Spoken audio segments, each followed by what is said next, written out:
विकसितनलिनास्यं विस्फुरन्मन्दहास्यं कनकरुचिदुकूलं चारुबर्हावचूलं कमपि निखिलसारं नौमि गोपीकुमारं वंशीविभूषितकरां नवनीरदाभात् पीताम्बरादरुणबिम्बफलाधरोष्ठात् पूर्णेन्दुसुन्दरमुखात् अरविन्दनेत्रात् कृष्णात् परं किमपि तत्त्वमहं न जाने। श्रीहरिः। मनुष्य किसी भी क्षेत्र में रहे और कोई काम करता हो, उसके पीछे एक इस प्रकार का दैत्य लगा हुआ है जो निरंतर उसके परमार्थ धन को छीनता रहता है, खाता रहता है। वो दैत्य है अभिमान।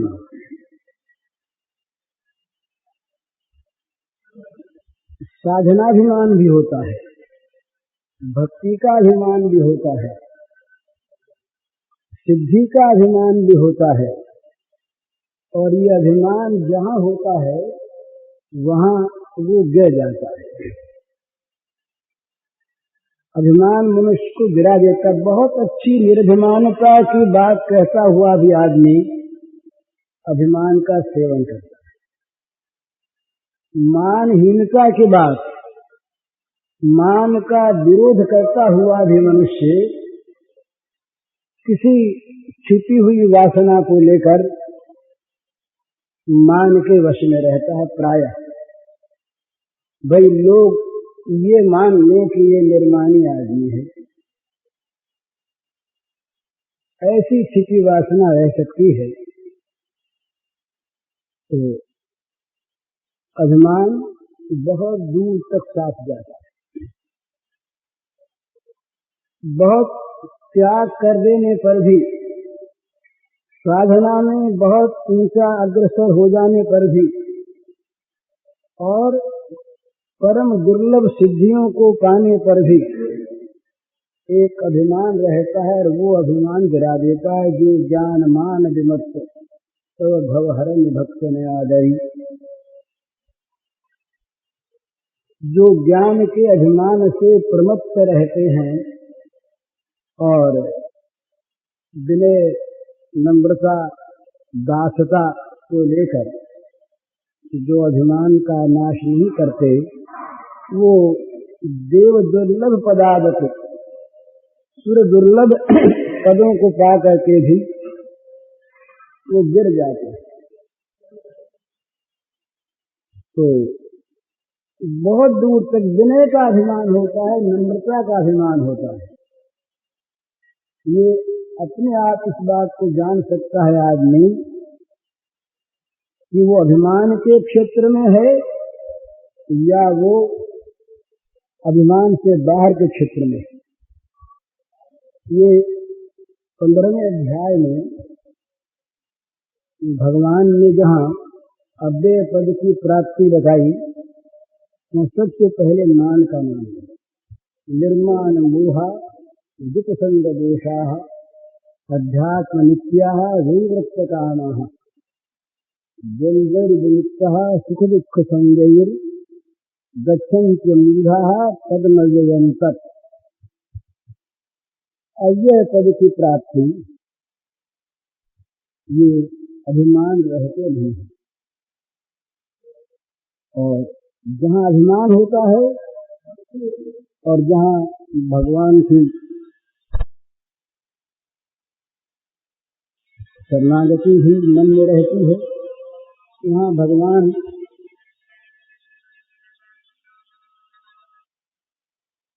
इसके अभिमान का नाश करते हैं बड़े मीठे रूप में।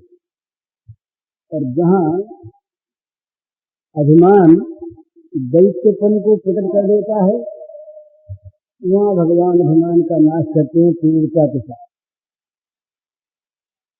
नारद जी का एक सूत्र है बड़ा सुंदर,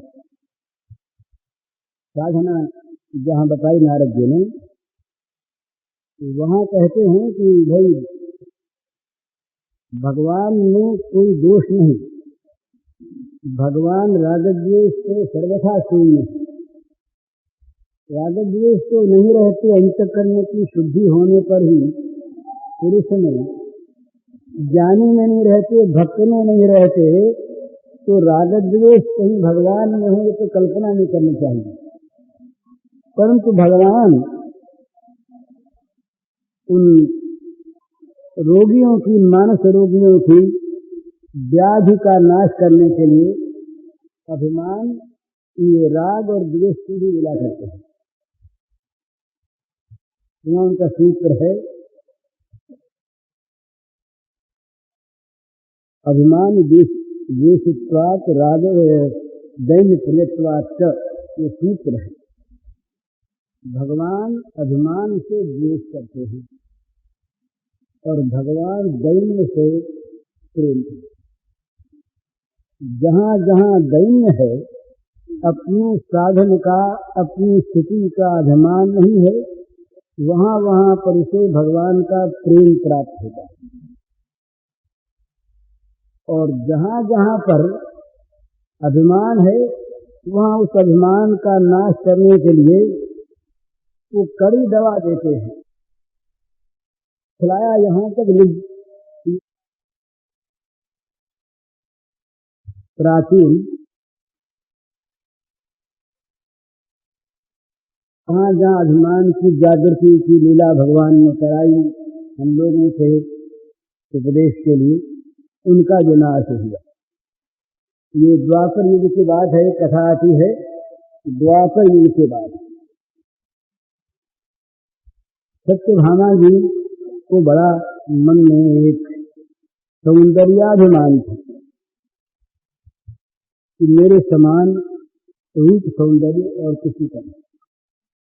भगवान की सेवा में यहाँ जब जब ऐश्वर्य का भगवान लीला नाट्य करते, उस समय चक्र भी उनके पास रहता। कई बार श्री कृष्ण अवतार ने चक्र से काम लिया और गरुड़ जी भी रहे।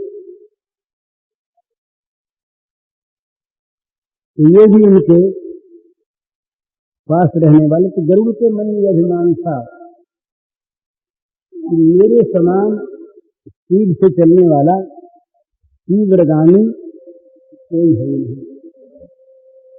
क्योंकि ये जहाँ स्पीड की बात होती है ना, गति की बात होती है, वहाँ गति का कोई परिमाण होता है कि भाई अमुक अमुक वाहन इतनी स्पीड से जाता है, 1 मिनट में इतनी माइल जाएगा। गरुड़ के लिए ये मान आया है कि गरुड़ इच्छा गति है। गरुड़ मन में कर ले कि एक क्षण में हम 1,00,000 माइल जाए तो 1,00,000 माइल चल सकते हैं। गरुड़ जो है ये स्वेच्छा से उनकी स्पीड होती है। तो गरुड़ को अभिमान था कि हमारे समान चलने वाला कोई नहीं। और चक्र को यह अभिमान था कि हम भगवान के चक्र हैं, तो हमारे समान बलशाली कोई नहीं। तो भगवान ने सोचा कि ये हमारे भक्त हैं और इन्हें ये चीज कहीं जागृत हो जाए तो ठीक नहीं। ये भगवान, ये जहां तक भगवान का बल मानता है आदमी, वहां तक तो ठीक। लक्ष्मण जी महाराज भगवान राम के सामने जब जनक ने कह दिया वीर विहीन नहीं मैं जानी, मैंने समझ लिया कि पृथ्वी वीर रहित हो गई। तो ये सुनते ही लक्ष्मण जी के मन में बड़ा क्रोध हुआ। जहां रघुवंश नायक भगवान राघवेंद्र बैठे हुए हैं, वहां जनक कहता है कि मैंने वीर विहीन पृथ्वी जान ली। जनक कही अनुचित बानी, जनक ने ये कह दिया तो भगवान राम की ओर मुंह करके जनक को राजसभा को सुनाते हुए लक्ष्मण जी बोलने लगे। आवेश था वो राम का यशगान ही, पर आवेश था। लक्ष्मण जी में उनके स्वभाव में एक बड़ा सुंदर एक भाव है, जहां जहां पर वो राम की जरा सी भी मीठी बात कहीं सुन लेते हैं तो फिर ये भी भूल जाते हैं कि राम बैठे उनके सामने हम कैसे बोलें, वो सहन नहीं कर सकते। जब समुद्र के सामने राम ने कहा कि अच्छा भाई समुद्र की पूजा करो, प्रतीक्षा करो, तो लक्ष्मण जी राम पर भी खींच गए। बोले महाराज जी क्या कहते हैं? तो दैव दैव आलसी पुकारा, तो आलसी में किसी बात आप कहने लगे, लोग बांध लो हाथ में, अभी चले ठीक हो गया। राम की हेठी नहीं उनको पसंद। तो जब वो राम के सामने जनक ने कहा इस प्रकार से, तो उनके मन में क्षोभ हो गया। वो बोले महाराज ये बोल क्या रहे हैं? आपके सामने ये ऐसा बोल रहे हैं, है क्या? कंदुक यू ब्रह्मांड उठाऊं, सच जोजन प्रमाण ले धाऊं। मैं चाहूं तो सारे ब्रह्मांड को उठा लूं गेंद की तरह से, और 100 योजन तक लेकर दौड़ा चला जाऊं, है क्या? कांचे घर की निगारों फोड़ी, और सकों मेरु मूल की वो तोड़ी। जैसे कच्चे घड़े को कोई फोड़ डालता है, जरा सा भी जोर नहीं आता, इसी प्रकार ब्रह्मांड को फोड़ दे, है क्या? और सुमेरु को तोड़ डालो मूली की तरह। भगवान मुस्कुराते रहे, चुपचाप जनक सहम गए, लेकिन किसी पर असर नहीं पड़ा, बोलते गए। अब ये भीतर की बात लक्ष्मण के मन में आया कि अरे तुम बड़ी भूल कर रहा है ना, राम के सामने अपने बल को बखान रहा है कि तेरा बल आया कहां से? तो समझ में आते लक्ष्मण बोले राम से, तोरों छत्र गदल नदी तो प्रताप बलनाथ, तब प्रताप बलनाथ, सेनाथ इस धनुष को तोड़ डालूंगा बरसाती छतरी के समान, आपके बल से आपके प्रताप। जो न करो तुम बल शब्द पुण्य धनो धनुहास। बस जहां ये राम के बल प्रताप की बात कही, जगमगाने वही दिग्गज डोले, पृथ्वी कांप गई, दिग्गज डोल गए। तो भगवान के बल प्रताप को जहां तक भक्त माने वहां तक तो ठीक, और कहीं अपनी चीज बीच में आ जाए तो भगवान देखते हैं कि ये जरा इस पर ये धूल लग गई, जरा से इसको धो देना चाहिए, तो भगवान धो देते हैं भक्त की। उस हनुमान जी उस समय भगवान राम का पूजन कर रहे हैं, पहुंचे इसी समय भेजा उनको, समय देख कर कि पूजन करता मिलेगा। पूजन कर रहे और जा करके हनुमान जी से कहा, गरुड़ जी ने प्रणाम किया, बोले महाराज भगवान राघवेंद्र द्वारिका में विराजमान है, आपको बुलाया। राघवेंद्र बुलाया? बोले हाँ बुलाया। अभी बुलाया? बोले अभी चलता हूँ। जब राघवेंद्र चलता हूँ ना, बोले महाराज मुझे कहा साथ लेके आना। बोले हाँ हाँ आप जाओ मैं आता हूँ। बोले साथ चलना है। बोले तुम तो यार पूजा में विघ्न करने लगे। उठा के पांख पकड़ के फेंका, वो समुद्र में जा गिरे। गरुड़ भगवान समुद्र में जा गए। हनुमान जी पीछे से अपना, बोले अब हनुमान दिख को पहुंचाना नहीं, संकल्प किया जा पहुंचे। गरुड़ बेचारे समुद्र में पड़े, कहीं पांख वाँख सुखा करके उड़े पहुंच गए वहां पर।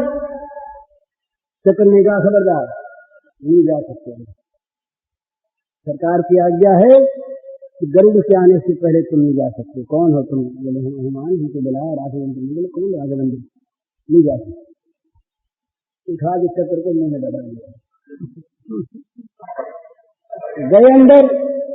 राघवेंद्र को प्रणाम करके बोले कि ये सरकार ये चुड़ैल चिकन रखे सत्यभामा जी का तो चेहरा उतर गया। सत्यभामा ने कहा सीता है ना, वो भगवान राघवेंद्र बोले सीता, बोले सीता मैया कहाँ है? सीता मैया यह आपने कैसे कह दिया सरकार? सीता मैया का ये सौंदर्य था, ये तो उनके सामने भूतनी से मालूम होती है। वहीं पर सत्यभामा का तो सारा पारा उतर गया। सत्यभामा लज्जित हो गई। अब सरकार पूछते हैं, अच्छा बोले हनुमान तुमको बुलाने गया था ना गरुड़? बोले हाँ गया तो था। बोले वो कहाँ रह गया? इसको तो फिर मैंने कर रहा था। मैंने कहा अभी चलता हूँ। उसने कहा साथ चलना पड़ेगा। मैंने कहा तुमसे जल्दी पहुंच जाऊंगा मैं। बोले नहीं। तो पूजा में होने लगा, दिन तो मैंने फेंक दिया उठाकर, आता होगा पीछे से, और अब मैं आ गया। बोले आया, किसी रोका नहीं? बोले हाँ एक बैठा तो था बाहर गोल गोल कोई, तो वो मेरे मुंह में देख लीजिए उसको मैंने मुंह दबा लिया। सरकार बुलावे कोई मुझे रोक सके? सरकार की बुलाहट हो, यही बात है। भगवान की बुलाहट हो, कोई विघ्न रोक सकता? सरकार बुलाए मुझे, कोई मुझे रोक सके? मैं आ गया। बोले इसको बाहर निकाल दो, चक्र को बाहर निकाल दी। तो हनुमान जी आप पहुंचे, हनुमान जी ने दिखा रही तो पहले से बैठा। हाँ गरुड़ जी आ गए। गरुड़ जी ने देखा ये तो पहले से बैठा है। बोले तुम? बोले उनसे तो पूछो। तो भगवान राघवेंद्र ने कहा देखो ये हनुमान है, इनकी गति जो है ये तुम्हारी मनोगति से आगे बढ़े। तो तुम्हें जो अभिमान है अपने बल का और अपनी स्पीड का, ये तुम छोड़ो। और चक्र से कहा कि इनमें जो अतुल बल है, अतुलित बलधामन स्वर्ण शैलावदेहम, इनमें जो अतुलित बल है ये अतुलित है, किसी के बल की तुलना नहीं होती इनके साथ। तो तुम्हारा बल इनसे तुलना में नहीं आता, तुम बल का अभिमान छोड़ दो। सत्यभामा जी से कहा, बोले मैं तो कहता था ना आपसे कि सीता जी की बात तो सीता जी ने, आप कभी भी सीता जी ने क्या रखा? अब मेरी बात तो आप मानते नहीं। अब हनुमान जी ने जो कुछ था तो कह दिया। तो भगवान भक्त का अभिमान नहीं रहने के, अभिमान द्वेषित्वात्, ये सूत्र है। और अभिमान का पहला पद, इस पर नोबेल प्राइज जिन्होंने दिया सबसे पहले इसी पर ध्यान गया। ये बड़ा सुंदर पद, वो भगवान से प्रार्थना है। हमार माथा नत को हृदय है, तुम्हार चरण धूला चले, सकल अहंकार ही हमार डूबा और चोखेर जले। वो कहता है भगवान हे नाथ, मेरे सिर को आप अपने चरण धूलि के तल में झुका दो। हमार माथा नत को रेदा है, तुम्हार चरण धूलार तोले। मेरे मस्तक को तुम अपनी चरण धूलि के तल में नमा दो, झुका दो। और महाराज सकल अहंकार ही हमार दुआ और सोखेर जोले। मेरे सारे अहंकार को हे नाथ, तुम मेरे आंखों से बहती हुई आंसुओं की धारा में डुबो दो। इतना मुझमें दैन्य आ जाए कि मेरा जीवन रो पड़े, और उस दैन्य के रुदन की धारा में मेरा सारा अभिमान डूब जाए।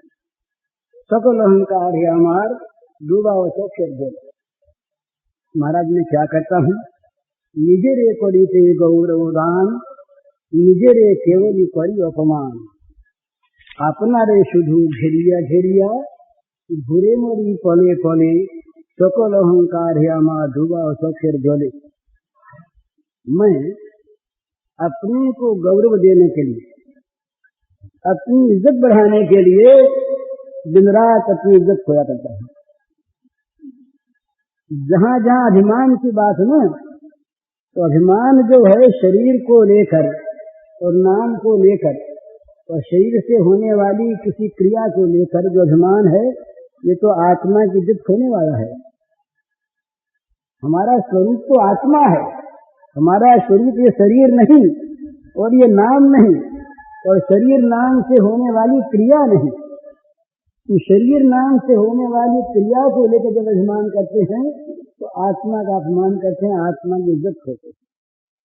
तो वो कहते हैं निजरे करी थे गौरवदान, अपने आप को गौरव देने के लिए, इज्जत बढ़ाने के लिए निजरे केवल करी अपमान, हम केवल अपनी बेइज्जती करते हैं।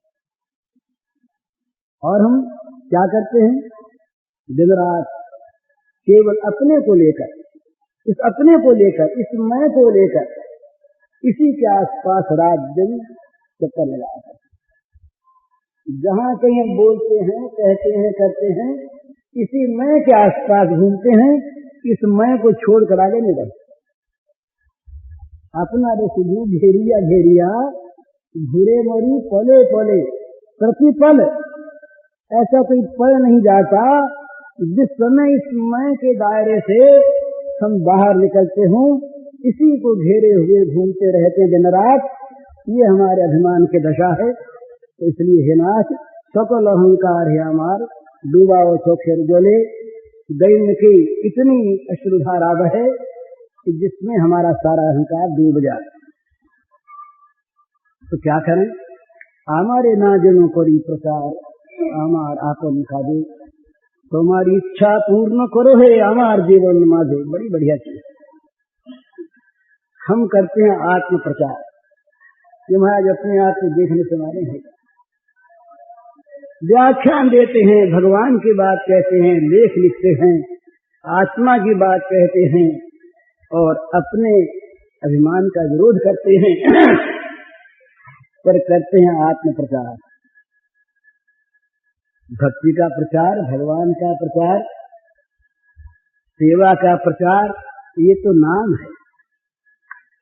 हमारा अभिमान हमारे द्वारा करवाता है आत्म प्रचार, अपना प्रचार। हम ऐसे इस नाम रूप का प्रचार कराता है। तो ये जो नाम रूप का प्रचार है, नाम रूप का खंडन करते हुए, हे महाराज आप ऐसा कर दो कि ये हम न करेंगे। हमारे जन्म ना करी प्रचार, अपना प्रचार हम इस अपने को लेकर, अभिमान को लेकर हम न करें तो हमारे द्वारा क्या हो। बड़ी सुंदर प्रार्थना है, तुम्हारी इच्छा पूर्ण करो हे हमार जीवन माधे। हे भगवान, मेरे इस जीवन के द्वारा तुम अपनी इच्छा पूर्ण करो। इस जीवन में, इस जीवन के द्वारा हे भगवान आपकी इच्छा पूर्ण हो, मेरे अभिमान का प्रचार कहीं न हो। जाती है तुम्हारा परम शांति, परानी तुम्हारे परम कांति, हमारे आड़ाल करिए दबाओ हृदय पद्म डले, सकल अहंकार है हमारा डुबाओ से फिर डोले। मेरी याचना है, मेरी प्रार्थना है भगवान, तुम्हारी जो चरम शांति है वो मुझे मिल जाए और मेरे प्राणों में तुम्हारी कांति आ जाए, अभिमान की कांति निकल जाए। ये अभिमान का जो प्रकाश पड़ रहा है ना हमारे आत्मा पर, हम इसे प्रकाश मानते, बड़ी समझने की चीज है ये। हम ये अभिमान के प्रकाश को, अभिमान की इस अपने सर्वस्व को जला देने वाले प्रकाश को हम मानते हैं बड़ी प्रलोभनीय वस्तु। माने हमारे नाम का और रूप का झंडा फैल जाए, हमारे नाम रूप को सब माने, हमारा नाम इतिहास में रहे, हम जगत में सदा बने रहें, हमारी मूर्ति बनी रहे, स्टेचू बने। ये सब जो है ये अपना, ये नाम का प्रकाश, ये नाम का प्रकाश भगवान के प्रकाश को ढक देता है। बड़े बड़े ऊंचे महापुरुष लोग भी इस नाम के प्रकाश में आकर आत्मा को भूल जाते हैं। आत्म प्रकाश जो स्वाभाविक है, जो स्वरूपगत है, जो अपना रूप है, उसको भूलकर और नाम रूप के प्रकाश से अपने को और जगत को हम प्रकाशित करना चाहते हैं। ये बहुत बड़ी हमारी अमुक आदमी ऐसे, उनका कार्य ऐसा, उनका साधन ऐसा, उनकी सिद्धि ऐसी, उनका स्वरूप ऐसा, उनकी विद्या ऐसी, ये सारे के सारे नाम रूप के प्रकाश हैं। इस नाम रूप की कांति है, अर्थात अभिमान का प्रकाश, अभिमान का सौंदर्य। और जो हमारी शांति है इस अभिमान को लेकर, ये कहाँ मिलती है? जहां जहां पर अभिमान की विजय है, वहां वहां पर हम क्षणिक शांति का अनुभव करते हैं। तो वो चरम शांति नहीं है। भगवान की चरम शांति वो नहीं है।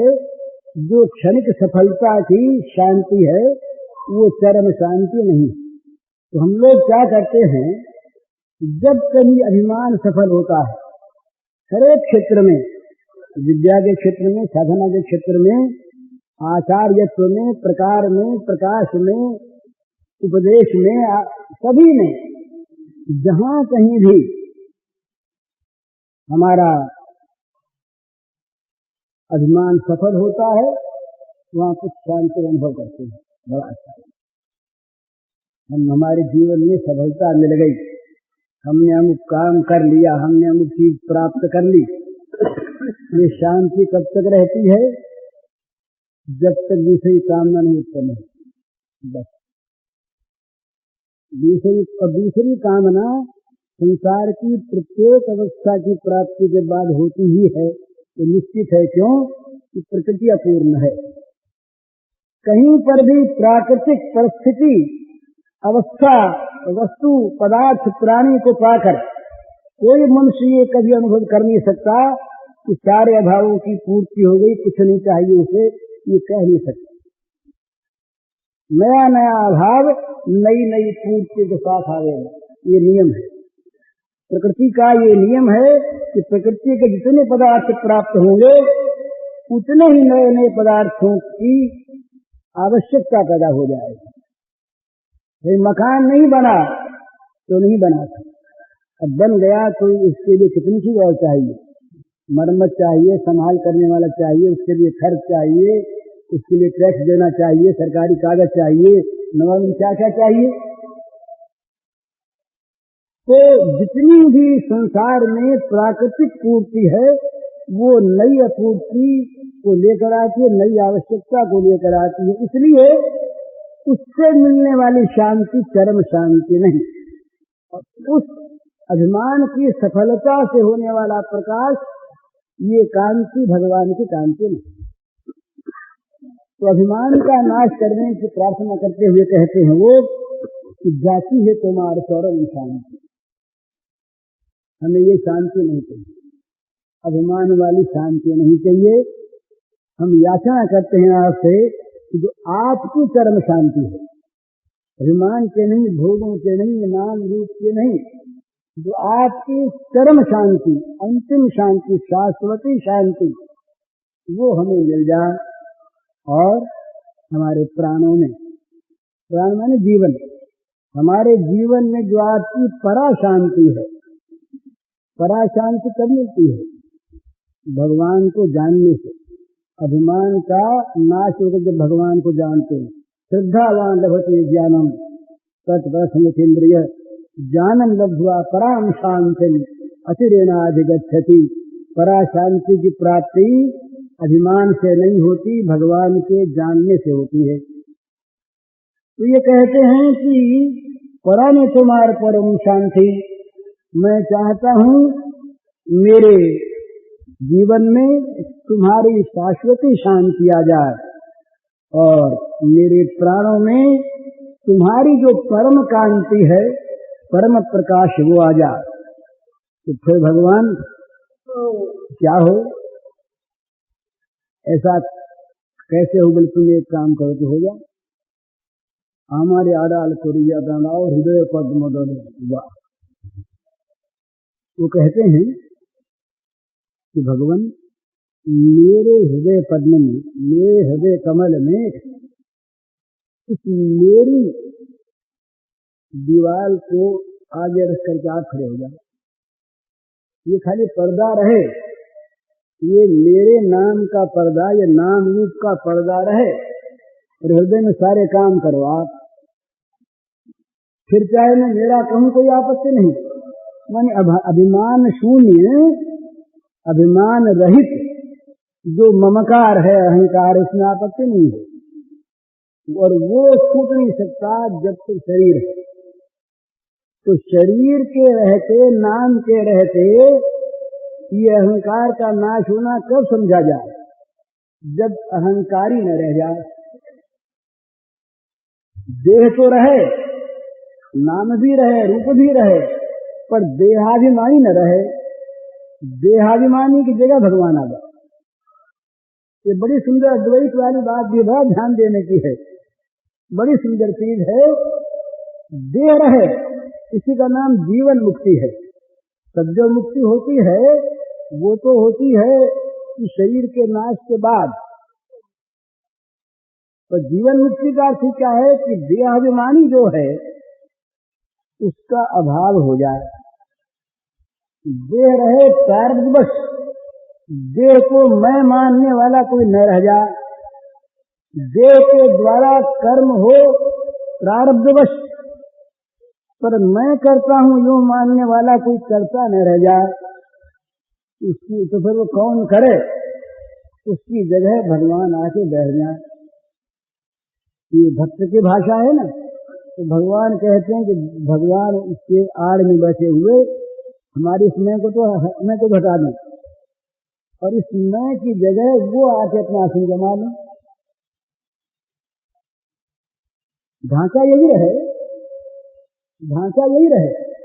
इस ढांचे में जो ये मैं बैठा हुआ है, इस मैं को निकाल दे और इस मैं के स्थान पर वो आके बैठ जाए। वो आके बैठ जाए तो फिर करें करावे वो, तब फिर अभिमान मिला। अभिमान तो जब तक हृदय कमल में, हृदय पद्म दल पर जब तक ये मैं बैठा हुआ है तभी तक अभिमान है। और तब तक जब तक ये मैं बैठा है, देहाभिमानी कर्तृत्व और भोक्तृत्व का अभिमान रखने वाला जब तक ये अंदर बैठा है, तब तक सारी क्रियाओं में अभिमान का खेल होगा। चलेगा अभिमान और नाम हम ले लेंगे भगवान का। ठीक यही बात प्रेम में है। प्रेम में प्रेमास्पद के प्रति अपने आप को समर्पण कर दिया जाता है सर्वथा। ये तत्व एक है, क्रिया के मेथड अलग अलग हैं, प्रक्रिया अलग अलग है और तत्व एक है, शैली भी एक ही है। वहां भी पूर्ण समर्पण होता है। वहां पर क्या होता है कि मेरे प्रियतम जो करवाते हैं तो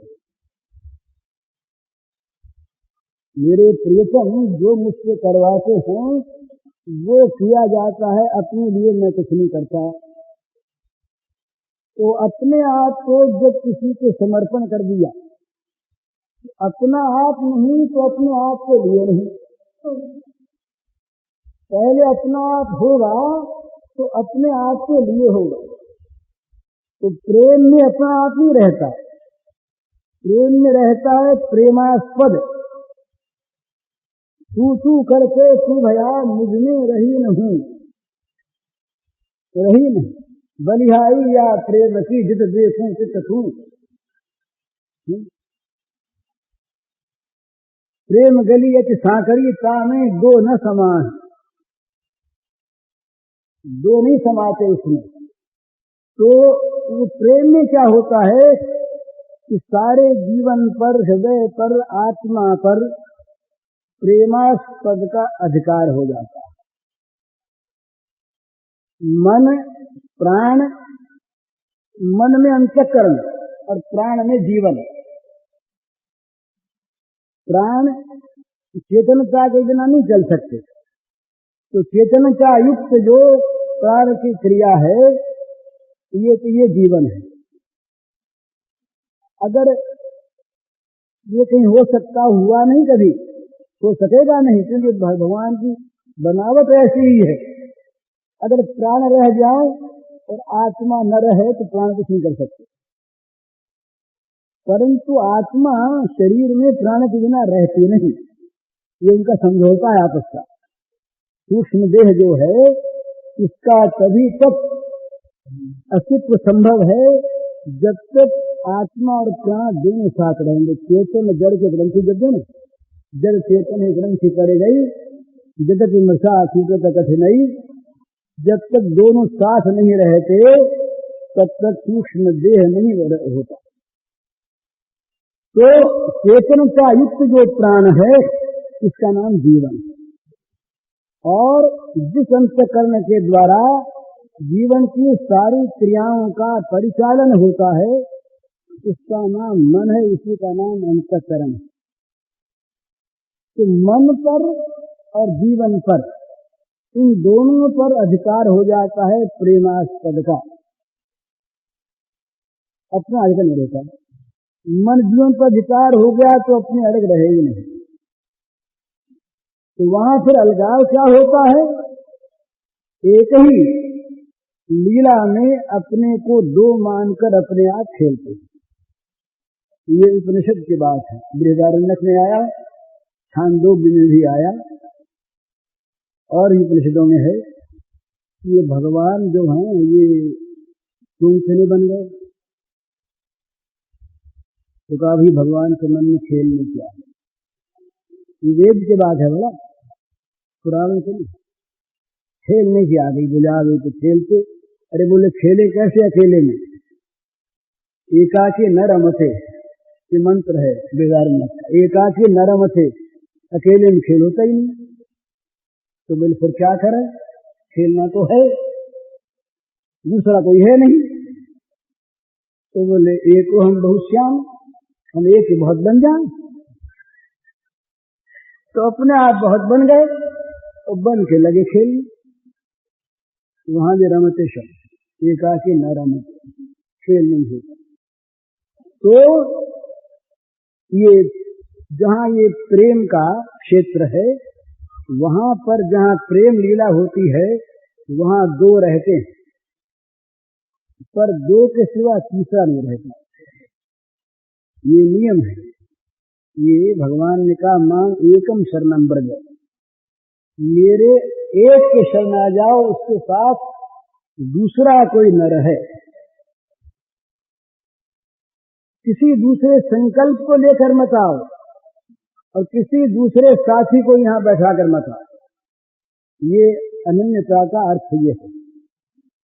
मने अपने मन में एक और संकल्प है, दो चीज को पाने का संकल्प है, तब भी दूसरा साथी हो गया। और वहां पर भगवान के सिवा किसी और वस्तु के पाने की इच्छा है, मोक्ष की भी, तब भी वहां दूसरा आ गया। तो भगवान कहते हैं कि हमें इस लीला में दो सुहाते नहीं। तो संगीत भगवान को दो नहीं सुहाते, तो अकेले हैं। भगवान को दो नहीं सुहाते, ये सिद्धांत है। एक है, नित्य एक है। तो भगवान कहते हैं कि भाई जहां दो की लीला हो प्रेम में, वहां तुम और हम दो रहें, तीसरा न रहे। इसलिए अकेले में आओ और अकेले बनकर आओ। इसका मानी क्या है? अपने आप को परमात्मा के अर्पण कर देना।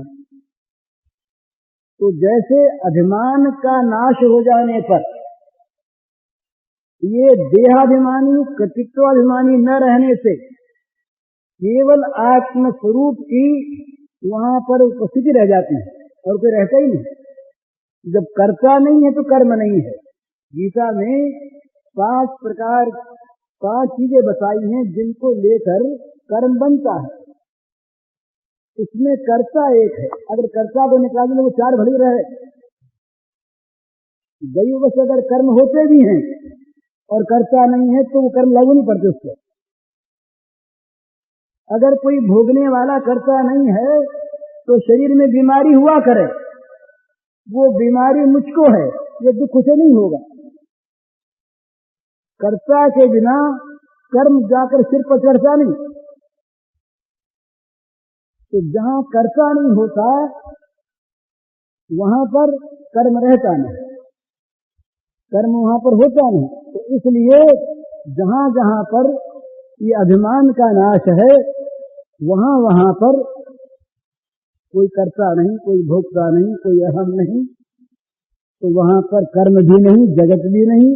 वहां पर जो कुछ है वह निर्वचनीय है, अचिंत्य है, स्वसंवेद्य है।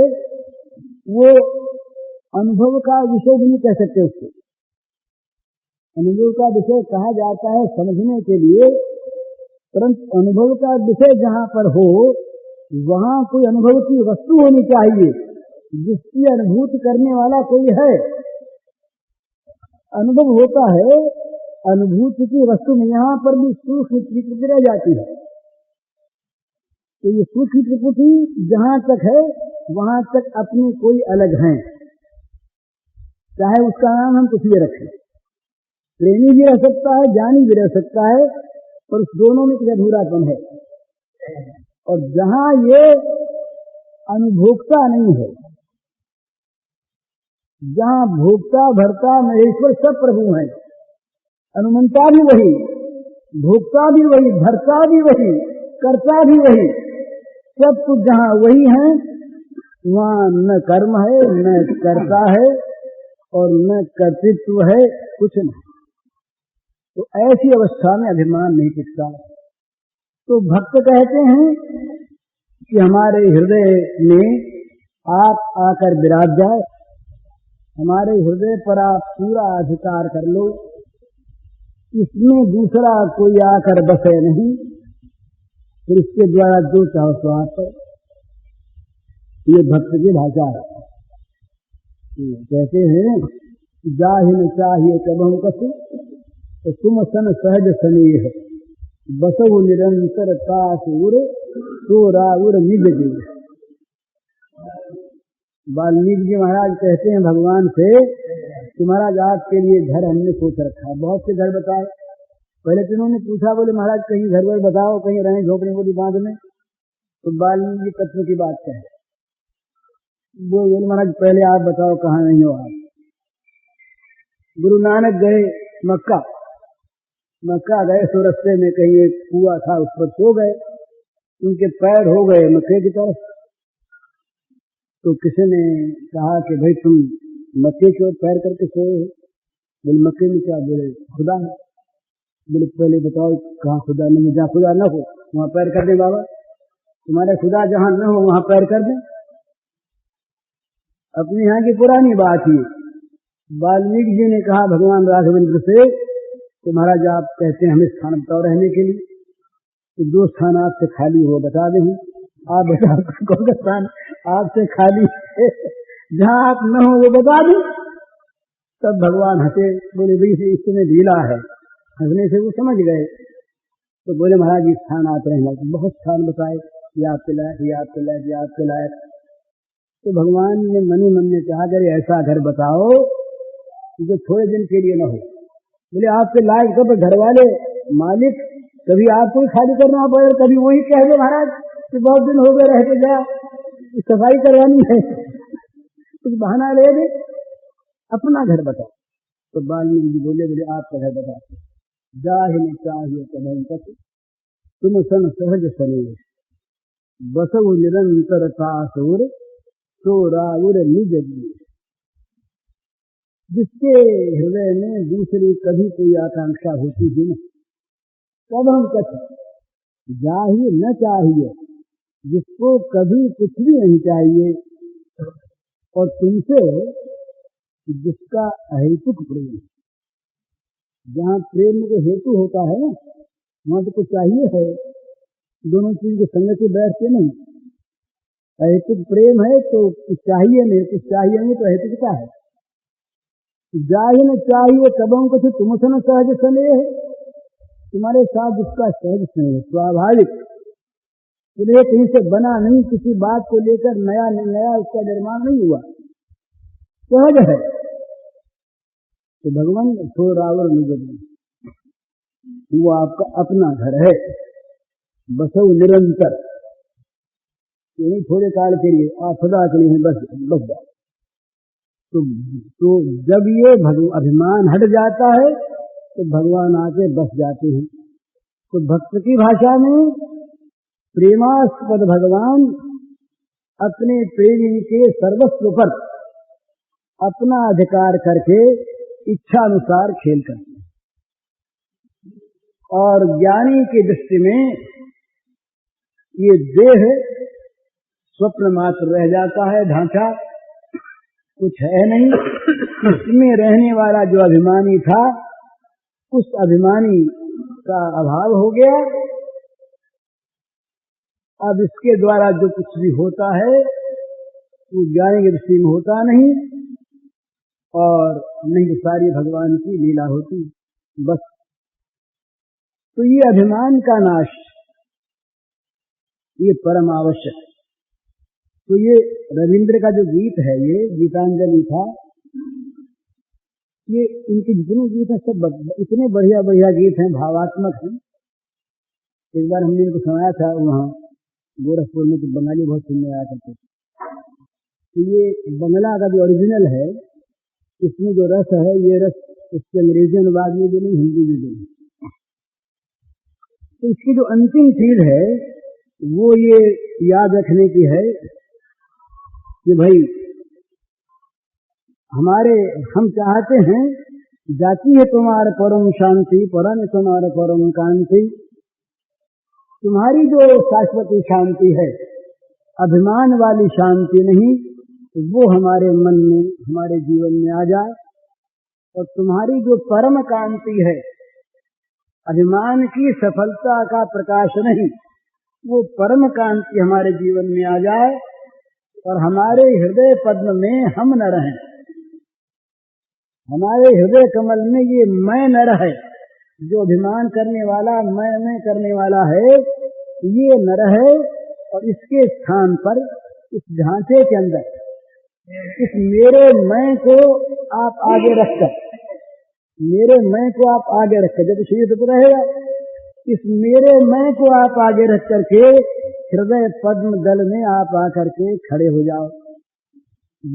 आप खड़े हो जाओ, बस अभिमान का नाश हो गया। और उसके पहले महाराज मुझे इतना दैन्य प्रकट हो कि जिस दैन्य को लेकर के और मैं रो पड़ा, तो बोले अब तो तुमने क्या किया? क्या बोले हो गया? तो बड़ी सुंदर है,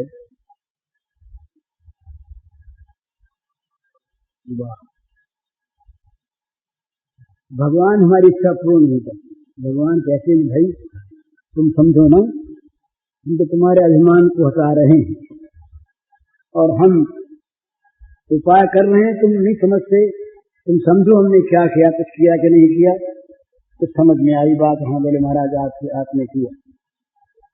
आमी बहु वासनाएं प्राण को निचाई, वंचित करे बांका ले मोरे, तो कृपा कठोर संचित मोर जीवन भरे, नाचा ही तो मेरे जा थोड़े सुदान। आकाश आलोक कौन हो गया ना, आकाश आलोक कौन मन प्राण, दिने दिने तुम्हें नीति छुआमाए, ये महावाणी योग्य करे, अति इच्छार संकुत होते बांचाए मोरे। ये बंगला है। आमी बहु वासनाएं प्राण को नचाई। महाराज मेरे मन में बहुत सी वासनाएं उठ रही है। मैं प्राणों की बाजी लगाकर मैंने कहा कि मेरी वासनाओं को महाराज पूर्ण कर दो, तो आपने नहीं पूर्ण किया। और मुझे बताया वंचित कोरे बांचा रे मोरे, उन वासनाओं की पूर्ति से मुझे वंचित करके आपने मुझको बचाया।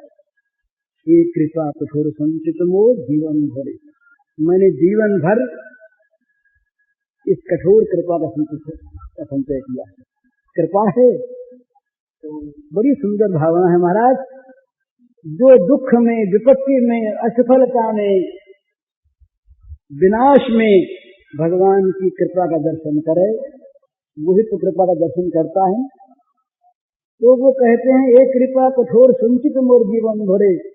भगवान मुझे तो आप जीवन भर बचाते रहे हैं, मैंने जीवन भर आपके कठोर कृपा का संचय किया, तो आपने मुझको बचाया।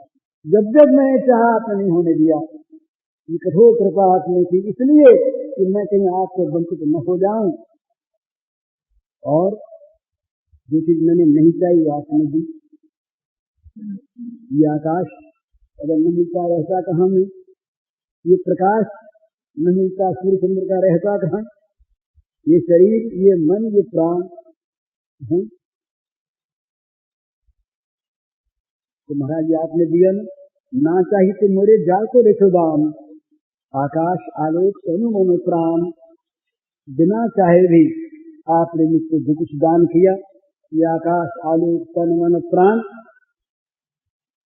तो महाराज अब आप ये यही कर रहे हैं, दिने दिने तुम्हें नीति क्षमाए, ये महादानी योग्य करे, अति इच्छा संकट होते बांचाए मोरे। अब प्रभु आप क्या कर रहे हैं कि मेरी जो आत्यंतिक भोगेच्छा है, उस भोगेच्छा के संकट से मुझे बचाकर आप अब अपने को दान करना चाहते हैं, तो आप इस महादान के योग्य मुझे बना रहे हैं। तीन दान है, भला जरा सोच लेने की बड़ी सुंदर चीज। तीन दान है, एक भोग दान, एक भोगनाश दान, और एक भगवत स्वरूप दान। हम भगवान से भोग दान करें, इससे आगे नहीं बढ़ते। यदि भगवान कृपा करके भोग का नाश करें, हमारा मन माना भोग न दें, तो हम भगवान को नाराज होते हैं। भगवान में स्वाभाविक दान है, जीवन निर्वाह की सामग्री ये सब मिली हुई है। आज भी अन्न का अभाव नहीं यदि मनुष्य में संग्रह व्यक्ति न हो, आज भी कपड़ा कम नहीं यदि मनुष्य ठीक ठिकाने से आवश्यकता अनुसार कहे तो सबको बंट जाए, वितरण हो जाए अपना। कम्युनिज्म क्या कहता है, वितरण हो। हमारे यहाँ कम्युनिज्म पहले है वो बड़ा सात्विक है, आज का तामसिक। तो बात क्या है, ये हमको जो ये दान मिला है स्वाभाविक, इसको तुम दान मानते नहीं। अब तीन दान रह गए, भोगदान, भोग नाशदान माने कृपादान, और भगवत स्वरूप दान। इन तीन दान में हम लोग जो हैं, मैं अपने कहता हूँ, आप लोगों में कोई महाराज हो तो उनके बाद में नहीं कहता, मैं तो भोगदान चाहता हूँ।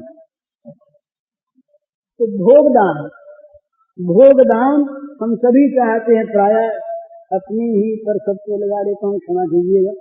भोगदान हमको भोग मिले, भगवान कहीं कृपा करें, भोग न दें और उसमें कृपा का अनुभव हो, ये चीज इनके रविंद्र की। रविंद्र कहते हैं कि मैंने भोग चाहा, प्राण कम से चाहा, हजारों हजारों लाखों लाखों वासनाएं की और जीवन भर की, और आपने जीवन भर उन वासनाओं के फल से मुझे वंचित करके और कठोर रूप में कृपा की, मुझे बचा लिया, कड़वी दवा देकर मर जाता, बचा लिया। अब महाराज आप क्या कर रहे हैं, अब आप मुझे महादान के भगवत रूप दान के योग्य बना रहे हैं, से जिससे महादान योग्य करे, अति इच्छा संकट होते बचाए मोरे।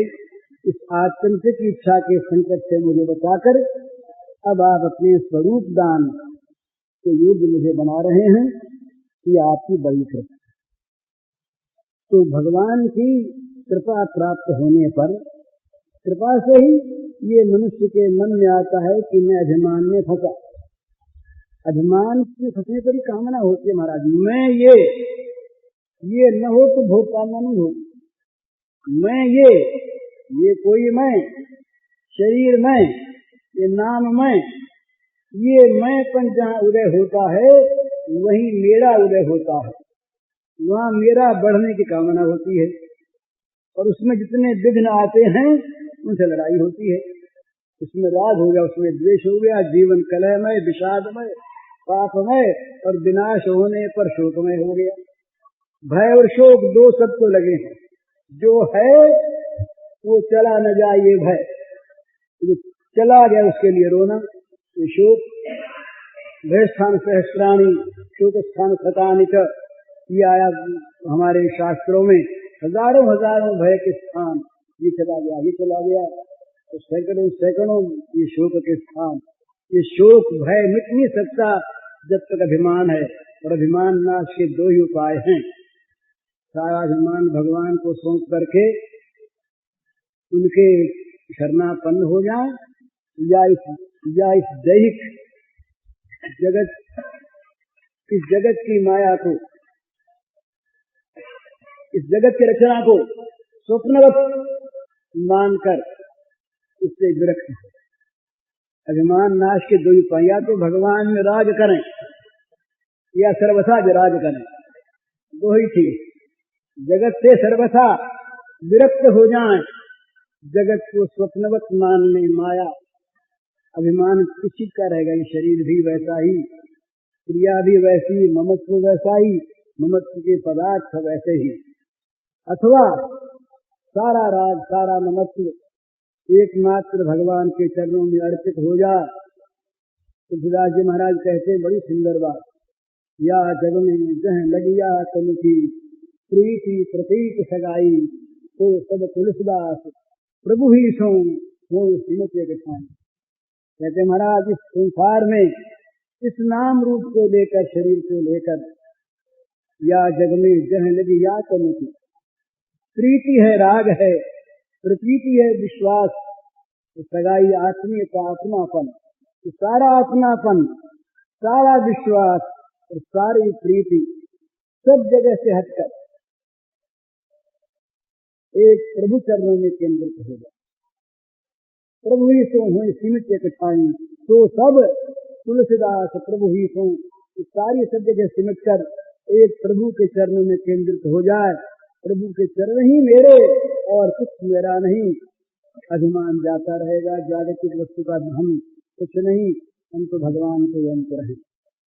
अभिमान मिटा, सब चीजें मिटी। अभिमान को लेकर ये देहाभिमान, तो अभिमान बोले फिर भक्त लोग क्या करें, बोले रखो थे कुछ अभिमान, कोई बात नहीं। एक भक्त से पूछा कि तुम क्या अभिमान रखते, बोले रखते हैं 5 मिनट तो ना हम वर्णी ना हम विप्रो न च नरपति नहीं वैश्यो न शूद्रो, ना हम वर्णी न च गृहपति नो वनस्को चरवा, किंतु प्रोद्यम परमानंद पूर्णामृताब्धे ये की भक्ति पदकमल दासानुदास। पूज्य श्री भाई जी के इस प्रवचन का शीर्षक है अभिमान का त्याग आवश्यक। इसका कैसेट संख्या है 121। यह प्रवचन पूज्य श्री भाई जी ने गीता भवन स्वर्गाश्रम में 2 अप्रैल 1960 को दिया था।